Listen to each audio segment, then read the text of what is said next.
Hallelujah, praise the Lord. இந்த வியாழக்கிழமை இந்த மதிய வேளையிலும் நம்முடைய யெகோவா பேங்கிங் லோன்ஸ் பிரயாணங்கள் வழங்கும் ஆண்டவராகிய இயேசு கிறிஸ்துவினுடைய 956வது கர்த்தருடைய சத்தியத்தின் தலைப்பு, நான் உன்னில் மகிமைப்படுவேன். கடவுள் நம்ம கூடவே இருந்து நம்மை மகிமைப்படுத்துவாராம், அவரும் மகிமை அடைவாராம். எப்படி இது சாத்தியம்?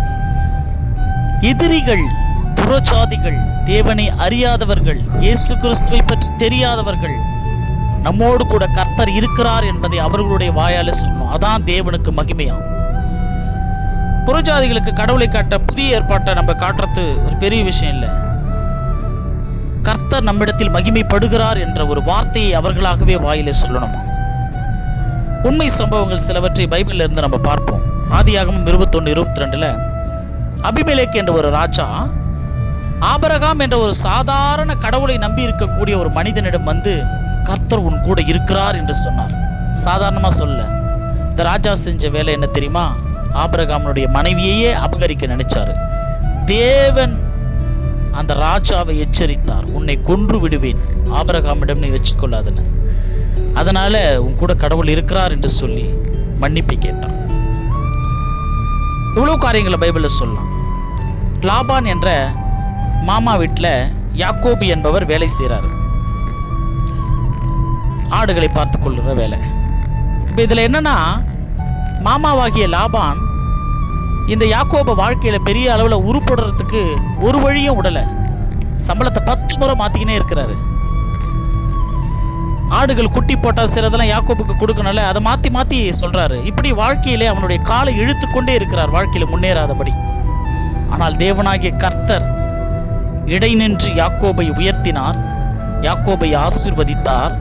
பிறகு இந்த மாமா வந்து சொல்றாரு, உன் கூட கர்த்தர் இருக்கிறார், அதனாலதான் என் ஆடுகள் எல்லாம் பல மடங்கு பெருகினது. நீ என் கூட வரத்துக்கு முன்னாடி எனக்கு இருந்த செல்வங்கள் கொஞ்சம், நீ வந்த பிறகு என்னை தெய்வம் அதிகமா ஆசீர்வதிச்சிருக்கிறார்னு சொல்லிட்டு இந்த யாக்கோபிடம் லாபான் மன்னிப்பு கேட்கிறார். எவ்வளவு உண்மை சம்பவங்களை சொல்லலாம். தாவீது, சவுல். தாவீது என்பவர் சாதாரண ஆடு மேய்க்கக்கூடிய ஒரு வாலிபன், கடவுளை மட்டுமே நம்பி இருக்கக்கூடியவன். ஆனால் சவுல் அப்படி அல்ல, ஒரு ராஜா. ஒரு ராஜா இந்த தாவீதை கொல்ல நினைத்தார். ஆனால் கடைசி வரைக்கும் அவரால் கொல்லவும் முடியல. ஏன்னா தாவீதோடு கர்த்தர் இருந்தார். எவ்வளவு முயற்சி பண்ணாரு. ஆனா கடைசியில சவுல் ஒரு ஸ்டேட்மெண்ட் சொல்லுவாரு, நீ என்னை காட்டிலும் நீதிமான், கர்த்தர் உன் கூட இருக்கிறார் என்று சொல்லி. இன்னொரு உண்மை சம்பவம், தானியேல் என்ற அடிமையாக விரும்பும் நேபுகாத் நேச்சர் என்ற ஒரு மிகப்பெரிய ஒரு ராஜா. இந்த நேபுகாத் நேச்சர் ஒரு பெரிய ஒரு பொற்சிலையை செஞ்சு இந்த சிலையை தான் வணங்கணும் அப்படின்னு சொல்லிட்டு ஒரு கட்டளை போடுறாரு தேசத்துக்கே.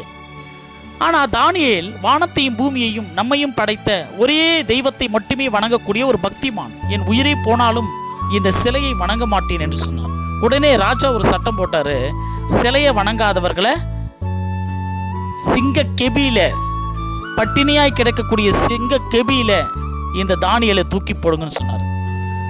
அதற்கு முன்னாடி சாத்ராக், மேஷாக், ஆபேத்நேகோ என்பவர்களை 7 மடங்கு அக்னி சூளையில் நிறுத்தப்பட்ட நெருப்பிலே போடும்படியாய் கட்டளையிட்டார். அவங்களையும் இவரால் ஒன்றும் பண்ண முடியல, கர்த்தர் காப்பாற்றினார். இந்த தானியேலையும் இந்த சிங்க கெபியில போட்டார். பிறகு சிங்கத்துடைய வாயையே கர்த்தர் கட்டி போட்டார். சொல்றார், தானியேலே, உன்னுடைய தேவனே ஒரே ஒரு உண்மை உள்ள தெய்வம், அவரை போல யாரும் இல்லை என்று சொல்லி ஒரு எதிரி சரணடைந்தார். பவுல் என்ற ஒரு ஊழியக்காரனிடம் அகரிப்பா என்பவர் சொல்றாரு, உன் தேவன் உன்னோடு கூட இருக்கிறார்னு. இயேசு கிறிஸ்து சிலுவையில் இருந்து நமக்காக பரிசுத்த ரத்தத்தை சிந்தி பாடுபடும் பொழுது போர் சேவகர்கள் சொன்னாங்க, இவர் உண்மையிலேயே ஒரு தேவனுடைய குமாரன், பரிசுத்தர் என்று சொன்னார்கள். இப்படி எவ்வளவு சம்பவங்கள், உண்மை சம்பவங்கள். எதிரிகள், சத்துருக்கள், புறஜாதிகள், கர்த்தரை அறியாதவர்கள் தேவனாகிய கர்த்தரை இந்த பூமியிலே புகழ்ந்தார்கள். கர்த்தருடைய பிள்ளைகளை பார்த்து கடவுள் உன் கூட இருக்கிறார் என்று சொல்லி ஒற்றுக்கொண்டார்கள். அவர்களும் இயேசு கிறிஸ்துவை தெய்வமாக ஏற்றுக்கொண்டார்கள். பிறகு அப்படிப்பட்ட ஒரு மகிமையை தான் கர்த்தர் நம்மிடத்தில் எதிர்பார்க்கிறார். நான் உங்களிடத்தில் மகிமைப்பட வேண்டும். இன்றைக்கு நாங்கள் இந்த பூமியிலே அநேக காரியங்களை சகித்து கொண்டும் அநேக காரியங்களில் கர்த்தருடன் கூட கீழ்ப்படிந்து உலகத்தோடு வாழாமல் தனிப்பட்ட விதங்களில் வாழ்கிறோம் என்று சொன்னால் கர்த்தர் எங்களிடத்தில் மகிமைப்பட வேண்டிய ஒரு கடமை எங்களுக்கு இருக்கிறது. ஆகவே கர்த்தர் நம்மிடத்தில் மகிமைப்படுவாராக. கர்த்தர் நம் அனைவரையும் ரட்சித்து ஆசீர்வதிப்பாராக. நாளைய தினத்தில் வேறொரு தெய்வ செய்திகளோடு சந்திக்கும் வரை நான் உங்கள் காட் சர்வன்ட் சகரியா.